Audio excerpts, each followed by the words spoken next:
Iya keur carita urang baheula, keur carita urang. Gusti. Abdi teh hamba Gusti, Gusti eueuh disembah iwati Gusti. Titah ulah resep kana dunia, titah ulah resep ka makhluk teu bisa Gusti abdi.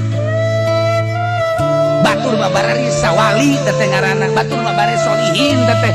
Abdi mah tetep teu bisa. Ku teu bisa eta teh abdi teh ngarasa dosa Gusti. Tapi minta hampura ka Gusti.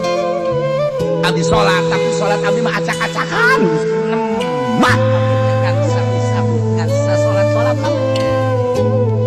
Abdi teh ngaji, Gusti ngaji unggal minggu tapi beuh asup ti katu keluar ti kaencang. Bolos tromo Gusti.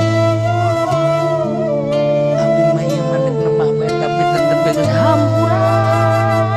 Gusti saha. Hampura Gusti.